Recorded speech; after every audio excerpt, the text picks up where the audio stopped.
Boa tarde.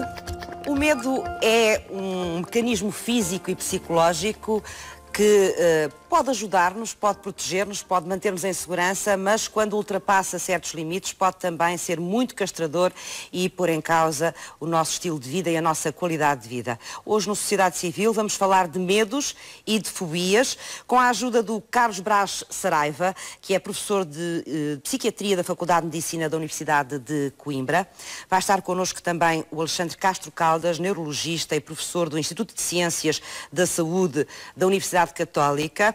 Alberto Lopes, neuropsicólogo e hipnoterapeuta, presidente da Associação Portuguesa de Hipnose Clínica e Hipnoanálise. E está connosco também Jorge Sá, que é professor e que teve um episódio de perturbações da ansiedade. Vamos saber um pouco melhor de que é que se trata isto, o que é ou o que são as perturbações de ansiedade. Alberto Lopes, como é que a hipnose entra aqui? Ou que papel pode ter a hipnose no trabalho destas ansiedades excessivas, ou quando elas são ansiedades patológicas? Claro. Permite-me só desejar uma boa tarde a todos os espectadores que nos acompanham.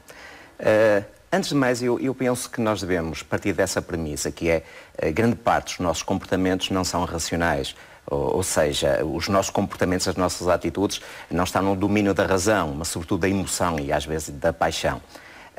E eu ouvi aqui o Dr. Castro Caldas e o Dr. Carlos Vaz dizer efetivamente que por vezes nós, de certa forma, entramos num automático. Há aquele medo responsivo, que é útil, é funcional, e há sobretudo aquele medo, ansiedade disfuncional. Ou seja, quando o medo torna-se proporcional à ameaça em si, e sobretudo de natureza irracional, e com comportamentos evitativos, deixa de ser um medo, digamos, um medo natural, passa a ser um medo patológico.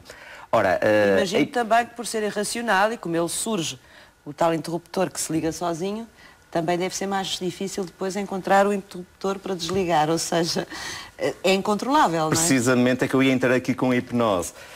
A hipnose é uma técnica interessante porque a hipnose, de certa forma, pretende ultrapassar esse sensor crítico, esse sensor racional, que eventualmente não é possível desligar esse interruptor. E voltando outra vez à minha questão inicial, a maioria dos nossos comportamentos não são propriamente, eu até me atrevo a dizer todos, não são racionais, são sobretudo emocionais. Ora, a hipnose permite um mergulho introspectivo dentro deste reservatório de experiências e saberes que nós eventualmente temos, que é um acumular, tendo em conta a nossa história de vida, e permite, de certa forma, ir à origem ou eventualmente a eventos ou uma série de eventos traumáticos que eventualmente a pessoa adquiriu e que de uma forma espontânea ou por um processo de associação levam a ter comportamentos fóbicos, não é? Dessa forma eu penso que é mais fácil inocular o stress associado a essas experiências eventualmente traumáticas ou recalcamentos que a pessoa adquiriu ao longo da vida. Jorge Sá, bem-vindo também. Muito obrigada por estar connosco. O Jorge Sá é professor e teve, penso eu, num período da sua vida também um episódio que cabe dentro daquilo que estamos aqui a conversar, de um excesso de ansiedade, não é? Que depois acaba por lhe provocar... acabava por lhe retirar alguma qualidade de vida, na prática, em alguns momentos, não é? Quer explicar-nos de uma forma mais clara qual é a sua história, o que é que aconteceu consigo? Muito bem. Antes de mais nada, boa tarde a todos os presentes e aos espectadores que nos estão a ver em casa. O que se passou comigo, muito resumidamente, foi o seguinte. Eu, durante uma série de anos, não conseguia ir a espaços fechados, portanto, ir para mercados, grandes superfícies. O tempo que eu lá poderia estar era sempre muito restrito, muito limitado. Sentia sempre uma grande ansiedade, uma grande irritabilidade. Tinha ataques de taquicardia, portanto... sentia o coração a bater mais forte? Muito mais acelerado, sentia-me mal, irritado. Esses eram os sintomas principais. Entretanto, há 18, 19 anos casei-me. Sou casado... foi anterior, portanto, tem ideia de quando é que isso começou? Não, muito sinceramente não tenho. Na minha adolescência não me recordo, até aos meus 20 e poucos anos, não me recordo de ter este tipo de ansiedades e estes sintomas. Entretanto, casei-me, tenho 2 filhos e durante muitos anos tinha dificuldade, só para dar um ou 2 exemplos, em ir, por exemplo, com a mulher e com os filhos sei lá, um exemplo, na altura do Natal ir uma grande superfície, ou não sei se posso fazer publicidade, se me é permitido. Basta uma grande superfície, já percebemos. E num centro comercial, não é? Um centro comercial, uma grande superfície, e não conseguia estar, por exemplo, mais de 10, 15 minutos. Acabava por estragar o passeio da família, é isso? Sem dúvida, como é óbvio. O ruído em si, o burburinho, toda aquela envolvência, a luz, as cores, portanto, tudo aquilo me causava confusão, portanto, daí a minha ansiedade, né, a minha irritação, e eu, pronto, tentava conter-me um bocadinho para que a minha mulher e principalmente a minha filha, né, gostam muito, é normal, meninas, não é, neste caso, senhoras que a minha filha já tem. De ir ver as lojas. Claro, ver as lojas e tudo. E eu continha-me um bocado, não queria, digamos, dar a parte de fraco, não é? Mas chegava um ponto que eu dizia, São, a minha mulher chama-se Conceição, olha, vais-me desculpar, mas eu já não aguento mais, se calhar é melhor eu aguardar lá fora por vocês. E quando saía daquele espaço fechado, a sensação que eu posso descrever era uma sensação de alívio, digamos assim, portanto, sentia-me completamente diferente, a ansiedade, a irritabilidade desapareceu por completo. Apanhava ar fresco? Só sentindo mesmo e só experienciando e vivenciando isso. E só acontecia em espaços muito grandes, cheios de gente? Eram esses espaços, sim, sobretudo... espaços por exemplo, o cinema também? Sou pouco frequentador de cinema. Não tenho assim grande memória de uma situação em que me sentisse de alguma forma ansioso ou irritado na visualização de um filme num espaço de cinema. Espaços exteriores está fora de questão, portanto tudo tem a ver com luz, com sol, com natureza, isso está fora de questão.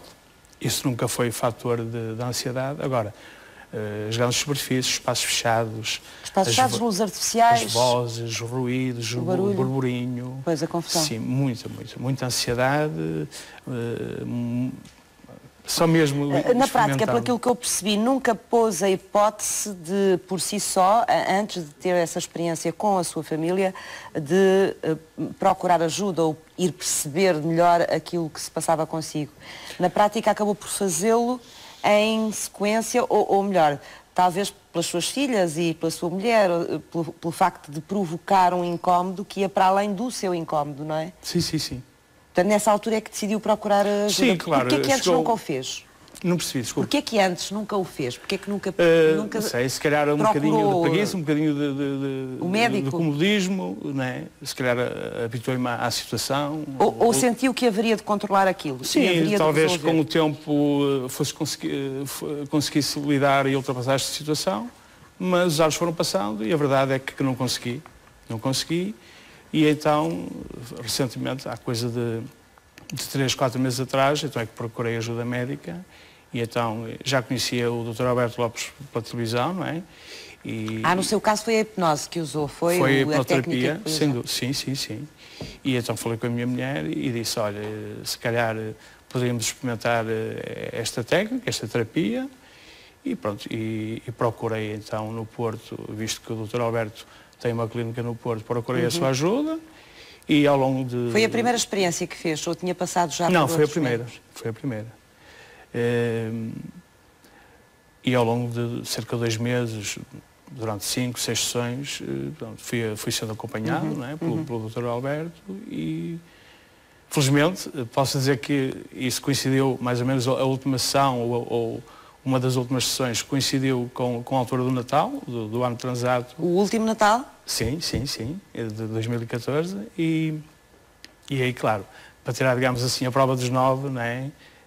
Decidi, até aconselho do Dr. Alberto, como é óbvio. Decidiu ir dar um passeio no centro comercial. Como é óbvio, não é? À altura das compras, das confusões, não é? Portanto, se isso não corresse bem, não é? Se não desse os seus frutos. A primeira vez? Sim, e é um bocadinho expectante, não é? Não digo ansioso, mas é expectante. O que é que vai ser daqui? Pronto. E felizmente, digo com bastante agrado e com bastante satisfação, que a experiência foi bastante positiva. Estivemos nesse que eu não menciono nesse grande espaço, cerca de uma hora e meia e completamente diferente. Portanto, e correu bem? Tirando a parte das compras. Já voltou ou foi só essa experiência no Natal? Não, depois disso já regressei, já visitei outros centros, outros supermercados, grandes superfícies. Uhum. Sente que melhorou a sua qualidade de vida? Não, isso incomparavelmente, não é? Não tem nada a ver aquilo que eu sentia há uns anos atrás e aquilo que eu sinto agora, não é? Uhum. E sei que fiz isto não só por mim, como óbvio, que era a principal parte interessada, mas também pelo bem-estar da família também, não é? Já vou voltar. Gostava que nos explicasse um pouco qual foi o trabalho que foi feito com o Jorge, que acabou por ter bons resultados no caso dele. Como é que a história do Jorge foi tratada em termos clínicos? Aproveito a responder essa questão no caso do Jorge, que é um caso típico de agrofobia, se calhar paralelamente responder ao ouvinte que nos ligou agora. Nomeadamente, claramente, ele está-se a referir a uma fobia específica. Existem 3 grandes ramos de fobias: a fobia específica, a fobia social e a agrofobia. E como disse ali o Dr. Carlos Braz, é verdade que a agrofobia é uma das mais comuns e talvez uma das mais incapacitantes. Eu atrevo-me a dizer que o caso da fobia específica, um medo intenso e persistente de um objeto ou circunstância ou situação específica, que faz parte do quadro das perturbações de ansiedade, evidentemente tem uma resposta bem interessante na área da psicologia. Ocorre-me agora a sensibilização sistemática, mas na hipnoterapia, efetivamente, na minha experiência pessoal, 2 sessões é suficiente para eliminar uma fobia específica.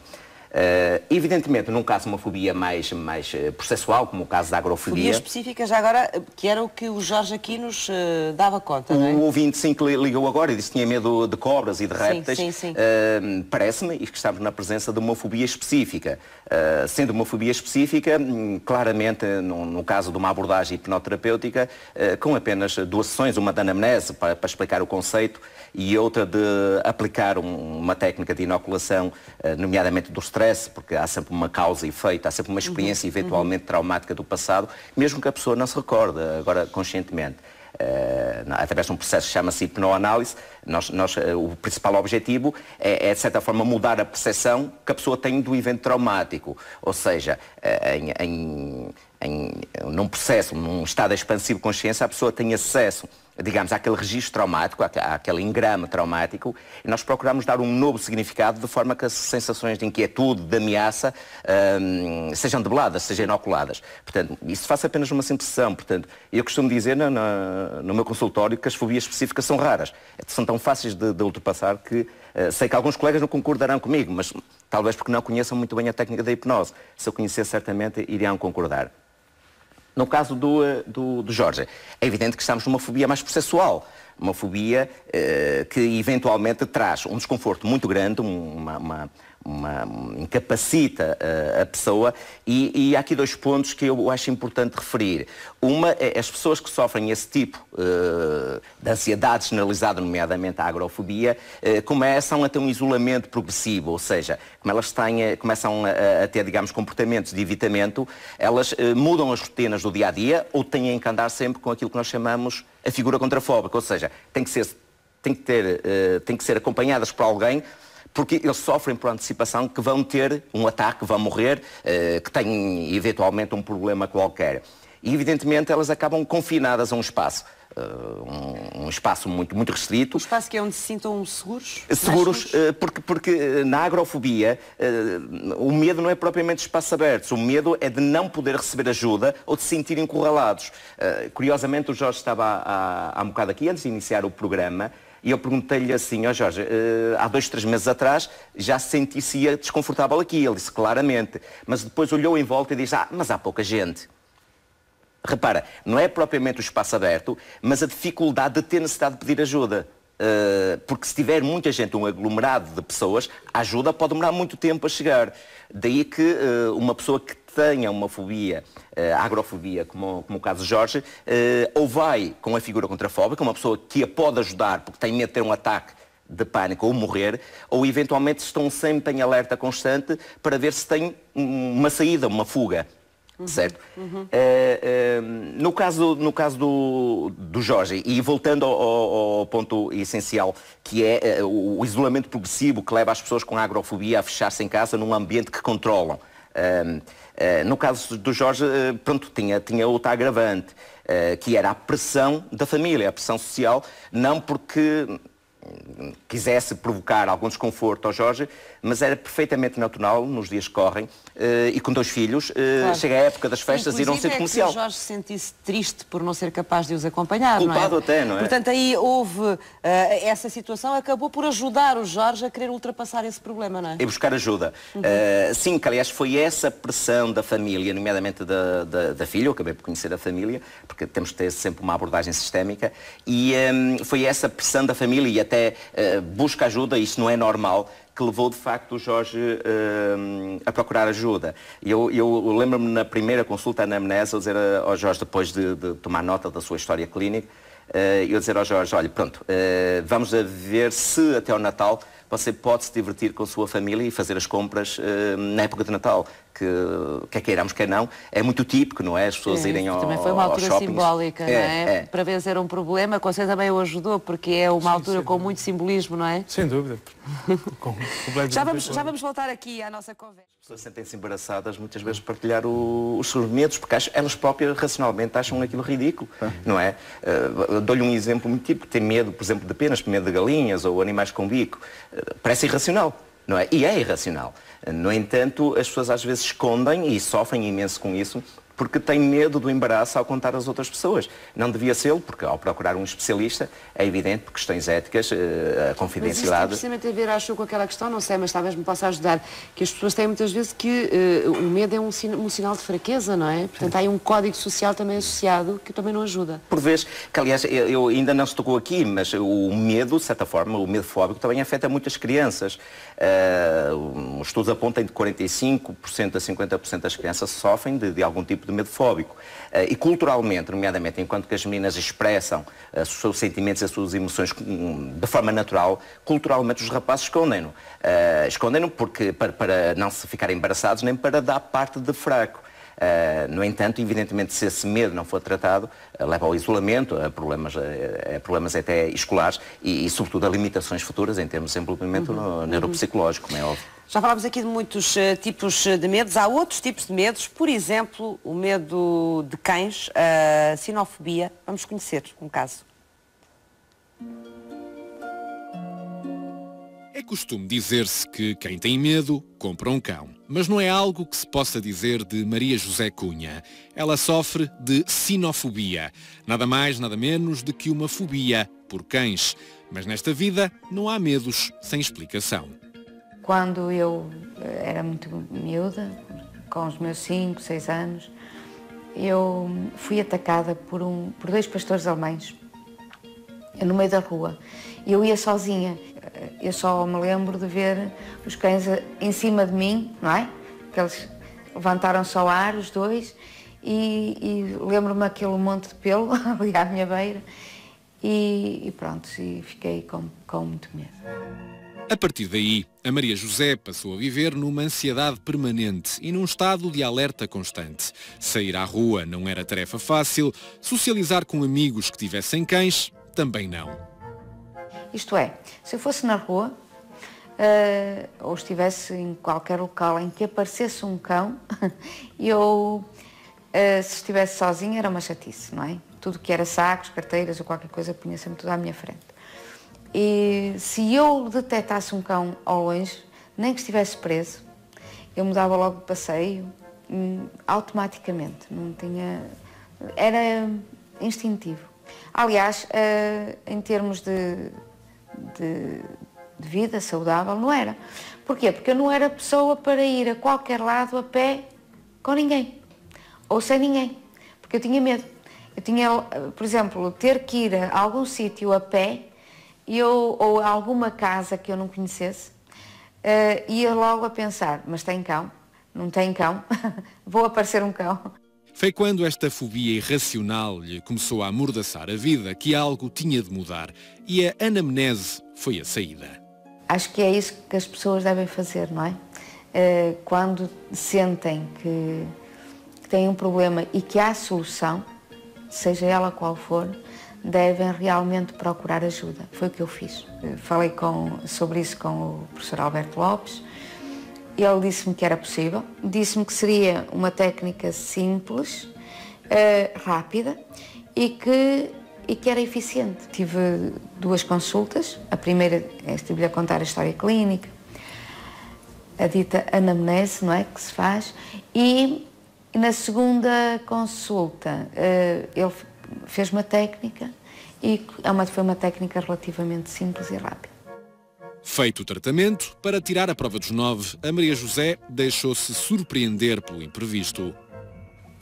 Passado uns 15 dias de eu ter feito essa técnica, houve uma situação em que eu não pensava que ia estar com cães e foi uma situação muito interessante. E aparece um cão enorme, não sei de onde, e ando ali à minha volta. E eu vi o cão e não reagi. Quer dizer, não tive aquele sufoco, aquela coisa, não é? Pronto. E só quando eu já estava no carro é que eu pensei, olha, estava ali um cão. Há um ano, até fazer um like no Facebook de uma associação de amigos de 4 patas seria algo impensável. Por isso, agora sim, quem não tem medo pode mesmo adotar um cão. Passado pouco tempo, dei por mim a olhar para uma fotografia de um cão no Facebook e eu disse, ai que querido. E nessa noite sonhei que tinha um cão. Não ponho de parte adotar um cão, não ponho de parte essa ideia. A partir do momento que se tornou um sonho, falta pouco para se tornar realidade. Realidade, exatamente, é isso mesmo. Como neuropsicólogo, e nós, quer queiramos, quer não, acabamos por utilizar em consultório muitas técnicas da cognitiva comportamental, sim, mas dentro de um transe hipnótico, porque as técnicas são potenciadas. E ao ouvir esta nossa ouvinte, de facto, dá para perceber a problemática incapacitante com que as pessoas chegam. Eu acho que a ansiedade generalizada, o sofrimento por antecipação, exato, com ataques de pânico, é a última expressão de sofrimento humano, porque aprende literalmente confina um quarto, uma casa, um ambiente em que as pessoas deixam propriamente ter qualidade de vida. E atrevo-me quase a senhora a aconselhar, porque eu sei que ela já procurou várias terapêuticas, aconselhar a hipnose, porque não? Não deve haver preconceito quanto à hipnose. Um dos aspectos fundamentais da hipnose é que ela pode ser treinada em consultório, para que a pessoa em casa possa entrar em auto-hipnose, seja em casa, seja no trabalho, e que possa não só aumentar a sua autoestima, promover a autoperceção de competências e, sobretudo, a pessoa possa controlar não só os seus sintomas, mas aquele pensamento ruminante de que vai sofrer um ataque de pânico. O pensamento constante, não é? É sofrimento por antecipação. Porque aquilo que se percebe, bom, e no caso da Ana, que imagino que ao longo destes 20 anos isto vem aumentou a incidência dos ataques, não é? Pois. Portanto, ao ponto dela, como ela dizia aqui, não conseguir sair de casa e o desespero que deve estar associado a este tipo de situações, não é? Das pessoas não se poderem controlar e não se conseguirem controlar e sentirem que precisam de ajuda. Claro. Ou seja, este tipo de situações, apesar de serem muitas vezes fáceis de ultrapassar, também não podem ser encaradas de ânimo leve, não é? Podem provocar um grande sofrimento ou não? O sofrimento está à vista. Acho que o relato da senhora retrata exatamente isso. O simples ato de estar ao telefone connosco levava a uma exasperação, quase a um desespero, que era sentido aqui. Eu, pelo menos, senti. Imagino que a senhora deve estar a sofrer, sentindo-se praticamente prisioneira dentro do ambiente que ela eventualmente consegue controlar.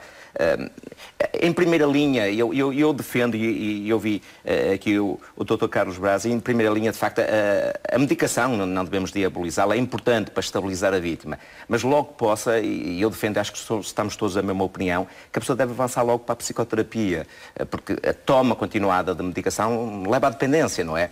E vai alienar a pessoa da realidade.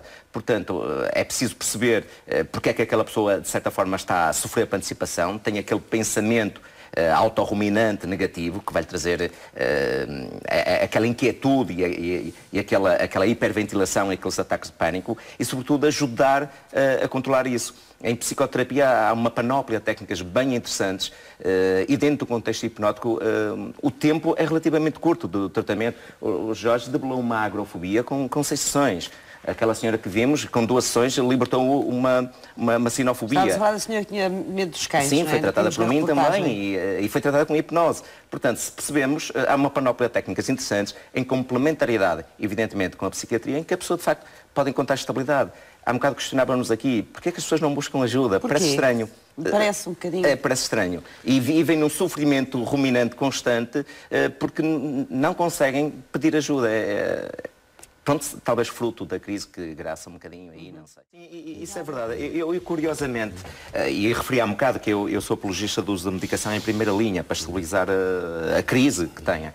E eu penso também é importante alertar o público lá em casa que a hipnose, aparentemente sendo uma abordagem natural, também tem algumas limitações e deixe-me só acrescentar isso. Falámos aqui no caso da esquizofrenia, das alucinações, as psicoses, deve-se abster de utilizar um setting hipnótico em doentes com essas características. E aí a medicação é imprescindível, claramente.